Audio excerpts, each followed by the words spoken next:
Hey guys, I wanted to share this little video with you about foraging for Florida longleaf pine needles. And I have lived in Florida for over 40 years and I am leaving. It's just too crowded. However, I'm always going to have access since I'm selling my house to my son. I'm going back home to Tennessee. I'm going to be growing pine needles there too. I'm going to be experimenting with those. I'm thinking I'm close enough to North Carolina and Northwest Georgia, and I've already planted them, so we will see what happens. I'm involved with the Longleaf Alliance, and hopefully I can get some help when it's time. So let's go over what I've been doing. So when I go out and forage, and the weird thing is, this is, September 20 something, and we're just now dropping a lot of needles. But I go out and I grab handfuls of these needles, and it takes me a long time to go through them. So I understand why people charge a lot of money to do what they do. However, I'm not going to glycerin. I'm not going to dye them. There's enough information online for you to do that. I am just going to bundle them up into 4 ounces and I'm going to make them available. Okay. These pine needles are, I don't want to do that. Okay, so these pine needles are approximately, 15, some of them are 15 inches long. So, and then some of them are smaller. But after you do your thing and you glycerin them, or whatever it is you want to do, you're going to gain an inch. So they're really long. And so no matter what they look like, whether they have this, some people want to call it mildew. It's not mildew. Okay, guys, that is not mildew. Those are dew spots. That's from the dew. There's nothing you can do to get rid of it, honestly, and you can't see it. Like, you can't see it in your baskets when they're complete. Don't sweat the small stuff. We're working with pine needles, and it's an amazing thing. So I basically put them in a box here. I pick all the good ones out. I separate them, and I get rid of all the bad boys. And then I will bundle these into 4 ounces, maybe a little more, so that there's a little extra. I wanted to give you some tips. Okay, so people talk about this issue right here, the twisty, how they get twisty in their bundles when they buy them sometimes. I'm gonna tell you how that happens. I don't like it either.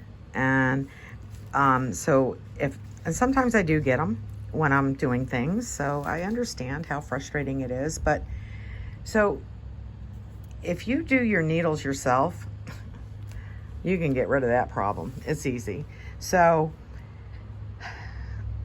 okay, so I do a light glycerin on my needles sometimes, unless people request it to be natural.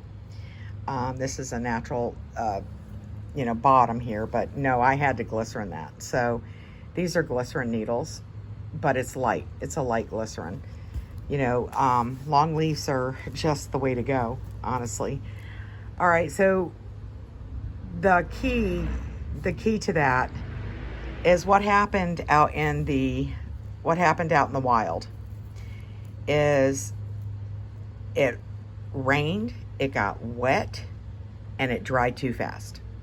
And that caused it to shrivel. That's what happened.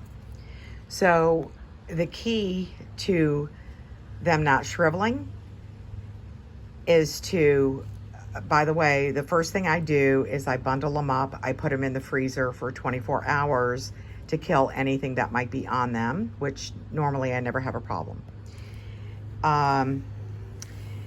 Then I take them out, and if I'm going to do my glycerin, I do my glycerin. I do my, rinse them off really well, and then I bring them out to my patio. I bring them out to my patio. I lay them on a screen or a long board or something, and I lay them as flat as I can. Don't bunch them up on top of each other. And then I go ahead and turn a fan on, and I let them start drying. And once they start drying, I turn them over frequently. I don't know, every couple hours. And then after they're halfway dry, I bring them back in the house, and I don't put a towel down. I don't do anything because they're already halfway dry. So all you have to do at that point is lay them on your counter and let them dry the rest of the way, or a coffee table with glass or something like that, and just keep turning them. And if you see one starting to do that, if you see one starting to twist, all you got to do is take your fingers and go like that and push it down, and it will straighten right out. And but you have to pay attention to that, because you can lose a whole 4 ounces or 8 ounces of needles.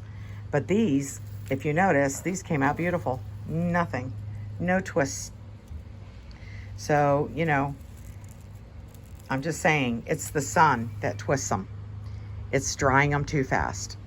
So anyway, I will be posting my pine needles in my Etsy shop, which is etsy.com/shop/weebeeweave. If you have any questions, let me know. I don't know if I'm going to get to the point of dyeing them. I don't see that in my future right now, because I don't have the time. But there's a lot of great people in our groups out there that talk about the best way to do glycerin, and it's all covered. There's a lot of books, and there's just a lot of hints. So I don't really need to tell you anything about that.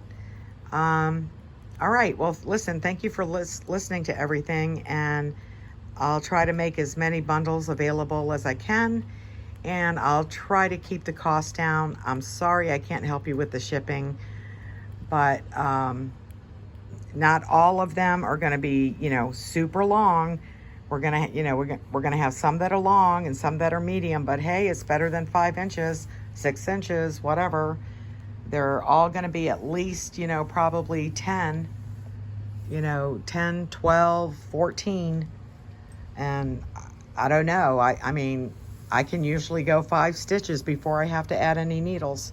So that's a pretty cool thing to do. Okay, guys, have a good one. Talk to you later. Bye.